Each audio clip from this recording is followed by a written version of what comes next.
Sir Raavan కేసుకి సంబంధించి ఇప్పుడు దొరికిన ఏదైతే ఆధారాలు అంటున్నారో వీళ్ళు అది దేశద్రోహమా? రావణ్ దీంట్లో వాళ్ళు ఛార్జ్ షీట్ వేశారు. ఆయన కస్టడీ ఇవ్వాలి మాకని చెప్పి రిమాండ్ రిపోర్ట్ ఇచ్చారు. దాని మీద ఏంటి ఉపా కింద పెట్టారు, దేశ ద్రోహము, తీవ్రమైన చర్యలు, హిడ్మాతో ఏదో హిడ్మాన్ పొగిడారు, ఇలాంటివన్నీ ఏమయ్యాయి. కానీ ఈరోజు పత్రికల్లో అన్ని పత్రికల్లో ఇచ్చారు విద్వేషాలను తగిలించే ప్రసంగాలు అని. తీరా చూస్తే మళ్ళీ నిన్న మామూలుగా అంతకుముందు అదనంగా ఇందులో విద్వేషాలు తగిలించేవి అంటే భాష బాగాలేదు, అందరూ ఒప్పుకున్నారు కదా, దానికి సంబంధించి చర్యలు తీసుకోవద్దని కూడా ఎవరు చెప్పలేదు.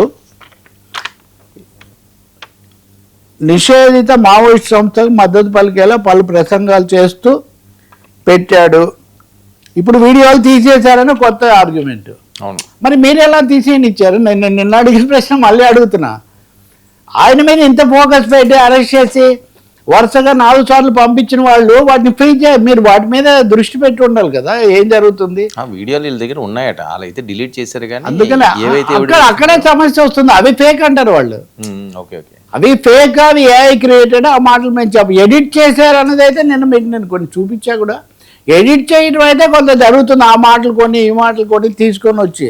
సో ఇప్పుడు ఇందులో అయితే ఇంకెంత దూరం వెళ్ళారంటే వీళ్ళు హిందూ మతంలో రాక్షసుడిగా పేరొందిన రావణుడి పేరు పెట్టుకుని మతంపై విద్వేషాన్ని నూరిపోస్తున్నాడు, నిందితుడి వెనక లోతైన కుట్ర దాగి ఉంది. ఇది కూడా అంతే. ఇప్పుడు రావణ లీలే జరుపుతారండి తమిళనాడులో. భారతదేశం యొక్క సాంస్కృతిక వైవిధ్యాన్ని, భిన్నత్వాన్ని కనుక చూడలేకపోతే రావణ్ అనే పేరు పెట్టుకోవడం ఏదో రాక్షసుడు కాబట్టి రావణ్ అనే పేరు చాలామంది పెట్టుకుంటారు కింది వర్గాల్లో. అందులో ఏమీ పెద్ద అసలు లంకే ఉంది కదా, లంక అనే దేశం లేదా అక్కడ, అది దక్షిణ భారతానికి ఇది చాలా దగ్గరగా ఉంటుంది. అంటే నేను చెప్తుంది ఏంటంటే ఏదో తీవ్రమైంది అన్న పద్ధతిలో చెప్పడానికి రావణుడు అన్న పేరును కూడా తీసుకొని రావడం గురించి నేను ఇక్కడ చెప్తున్నా. ఇందులో మేము 22 ప్రశ్నలు అడిగాము, అతను దేనికి జవాబు చెప్పట్లేదు అనేది వాళ్ళ హిందూ మతం, సనాతన ధర్మం. వీటిని టార్గెట్ చేయడం వెనుక నీ ఉద్దేశం ఏంటి తదితర ప్రశ్నలను అడిగారంట. జవాబు చెప్పలేదంట. నేను వాటి మీద విమర్శనగా ఉన్నాను, వాటిని విమర్శిస్తాను, దానికి ఏం చెప్తాను. కానీ నా ప్రశ్న అదంతా కూడా కాదు. వీటి మీద అంతవరకే పరిమితం ఏమంటే చాలా బాగుండేది. కానీ ఎప్పుడైతే మీరు ఉప్పా పెట్టి నాన్ బెయిలబుల్ ఇంకా ఆయన మళ్ళీ బయటకు వచ్చే అవకాశం లేకుండా చేయాలి. దేశంలో 1400 మంది ఉన్నారు వరవరరావు గారితో సహా. వాళ్ళెవరిని బయటికి రానివ్వట్ల ఎన్ని రకాలుగా ఏం చెప్పినా. మొన్ననే ఉమర్ ఖలీద్ దీన్ని కూడా పొడిగించారు.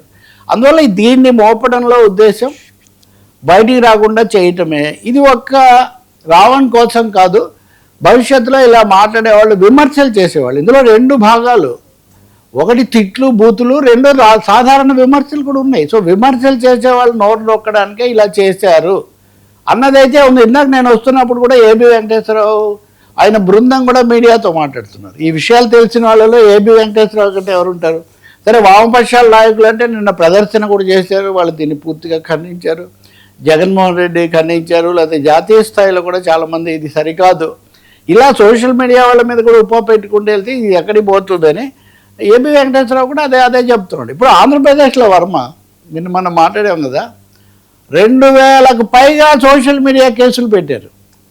ఇందులో 1400 మంది దాకా అరెస్ట్ చేశారు. అంటే ఇది ఒక పెద్ద తతంగం. సోషల్ మీడియా మీద ఎలా చేయాలని నిబంధనలు వదిలేసి, అంతకుముందు జగన్మోహన్ రెడ్డి హయాంలో కొన్ని ఇటువంటివి మనం చూసాము.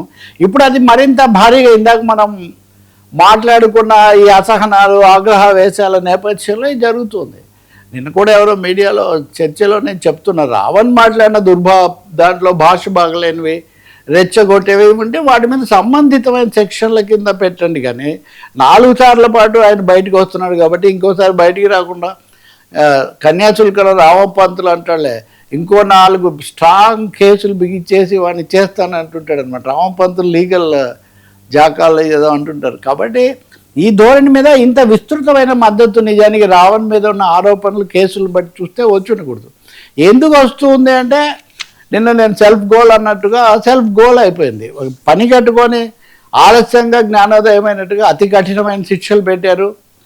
మీరు హిడ్మాన్ చేసి, హిడ్మాన్ ఎందుకు సార్? మీరు అసలు మావోయిస్టులను స్వాగతిస్తున్నారు కదా, వాళ్ళకు పునరావాసం కల్పిస్తున్నారు కదా. హిడ్మాన్ అంటే ఎన్కౌంటర్లో చనిపోయాడు, ఏదో అయింది, ఇంకా లేకపోతే కొంతమంది చనిపోయారు, మావోయిస్ట్ సమస్య అయిపోయింది అన్నారు. అసలు మావోయిస్ట్ సమస్య అయిపోయిందని హోంమంత్రి గారే ప్రకటించారు కదా. సో మీరేమో ఒకవైపు వాళ్ళని పిలుస్తున్నారు, స్వాగతాలు పలుకుతున్నారు, డీజీపీలు ముఖ్యమంత్రులు కూడా వాళ్ళతో కలిసి ఫోటోలు దిగుతున్నారు. అటువంటిప్పుడు అది ఎలా దేశ ద్రోహము, అదే దేశ భద్రత మొత్తానికి కూడా రావణ్ కలిసిన దీనివల్ల ఎలా వస్తుంది? వాటి ఒకటే ఇక్కడ రావణ్ దేనికైతే మీరు రావణ్ కాదు జోసెఫ్ కాదు ఇంకొక చర్చ, మళ్ళీ కులాల పేర్లు ఎందుకు, కానీ ఇది ఒక చర్చ. సో ఇది ఎక్కడికో పోయింది. కానీ విస్తృతంగా రావణ్కి వస్తున్న మద్దతు చూసినప్పుడు మాత్రం ఒకరి నుంచి వస్తే పొరపాటు, కాంగ్రెస్, కమ్యూనిస్టులు, వైసీపీ, ఇదిగో ఇందాక నేను చెప్పిన ఏబి వెంకటేశ్వరరావు లాంటి సిటిజన్స్ ఫోరమ్స్ అధికారులు కదా వీళ్ళందరూ, పైగా దగ్గరగా ఉన్న వాళ్ళే కదా తెలుగుదేశానికి గతంలో. ఎందుకు ఇలా చేస్తున్నారు అంటే ఇది సమ్వేర్ ఈ శృతి మించుతూ ఉంది, దీన్ని కనుక ఇలా పెంచుకుంటూ పోతే ఇది ఆగదు అనే ఒక తీవ్రమైన ఆందోళన వస్తుంది. నేను మీకు చూపించినట్టుగా ఈ ఆధారాల్లో కూడా అంత తీవ్రమైనవి అదనంగా ఇందులో 80% అంతకుముందు కేసుల్లో ఉన్నవే. ఒక హిడ్మా పాయింట్ అదొకటి తప్పితే, అది కూడా నవంబర్లో జరిగింది. అదే ఆయన కూడా అంటున్నాడు ఏబీవీ, నవంబర్లో నుంచి అది ఉంటే మరి ఇందులో ఏంటి, దీన్ని 28,000 మంది ప్రజలు చూశారట, 25,000 మంది వీక్షించారట. 25 అది పెట్టిన తర్వాత 8,000 మంది అయినా వీక్షించవచ్చు, లేకపోతే లేదు. కాబట్టి ఈ ఆధారాలే ఆయన ఏదో దేశద్రోహము లేదా దేశ భద్రతకు ముప్పు, దేశద్రోహం కంటే కూడా దేశ భద్రతకు ముప్పు అనే దీని కింద పెట్టడం అన్నది చాలా తీవ్రమైన నిరసనలకు దారితీస్తుంది. న్యాయస్థానంలో ఎట్లాగో వెళ్తుంది కాబట్టి ఇప్పుడు ఆయన రిమాండ్ కూడా అడుగుతున్నారు. ఆ రిమాండ్లో కోర్టు ఇస్తే అక్కడ ఏం అడుగుతారు దాని మీద కూడా ఆధారపడి ఉంటుంది.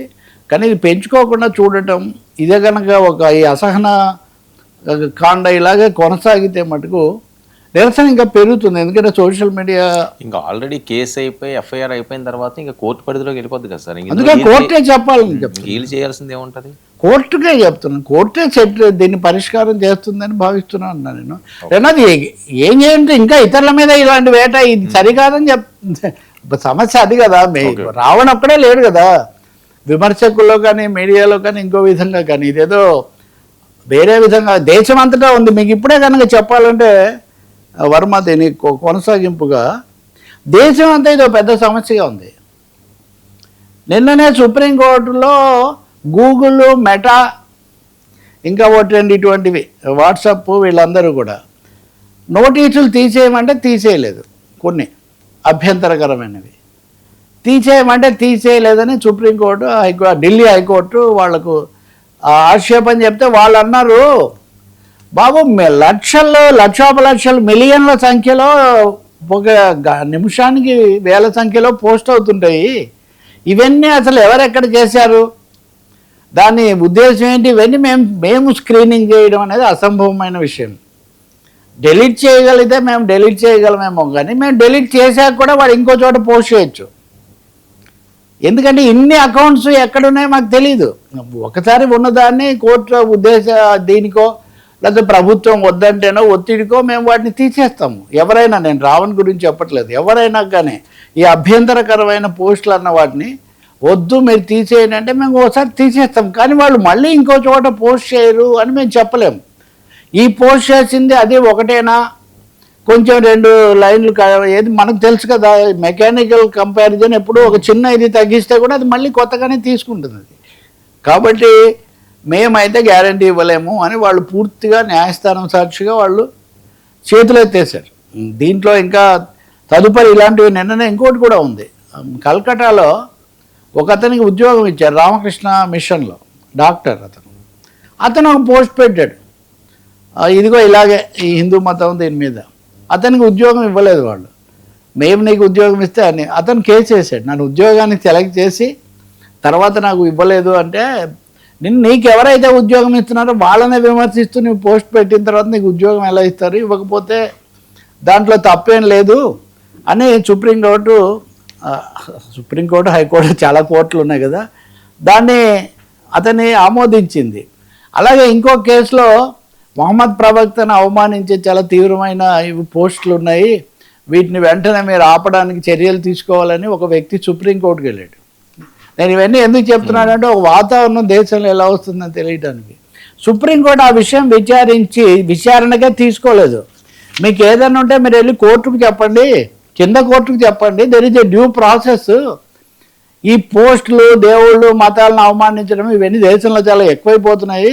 మీరు ఎక్కడికక్కడ డ్యూ ప్రాసెస్ ఆఫ్ లా ప్రకారం ముందు పోలీస్ స్టేషన్లో చెప్పండి, తర్వాత ట్రయల్ కోర్టులో చెప్పండి, ఆ తర్వాత మా దగ్గరికి రండి. కానీ ప్రతి ఒక్కరు వచ్చి సుప్రీంకోర్టులో పడితే మేము ఎక్కడ భరిస్తామని సాక్షాత్తు సుప్రీంకోర్టు చెప్పింది.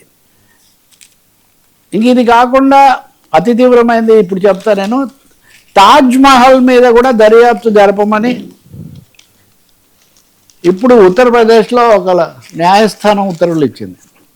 తాజ్ మహల్ శివాలయం అంట. తాజ్ మహల్ పాతదే, మనం చాలాసార్లు ఇట్లాంటి మీడియాలో వింటుందే. Taj originally a temple, HC seeks response of government ASI. Yeah, Taj Mahal temple అంటే ఇది ఎక్కడికి దేవుళ్ళు అయిపోయింది. ఇప్పుడు తాజ్ మహల్ వారసత్వ కట్టడం. తాజ్ మహల్ ఎవరు ఇండియాకి వచ్చినా కానీ తాజ్ మహల్ చూస్తారు. తాజ్ మహల్ భారతదేశానికి గర్వకారణము, తాజ్ విడవలేదు రాజశంభు అని జాషువా లాంటి కవులు కవిత్వం రాశారు. తాజ్ మహల్ ప్రేమ కావ్యం అని రకరకాల దాని మీద ఎవరి అభిప్రాయాలు వాళ్ళకు ఉన్నాయి. ఇప్పుడు దేశంలో మారిన వాతావరణంలో వారసత్వ కట్టడాలు వాటి మీద పేచీలు వస్తున్నాయి. కానీ తాజ్ మహల్ను కూడా తవ్వి సర్వే చేస్తామనేటైతే ఇంకా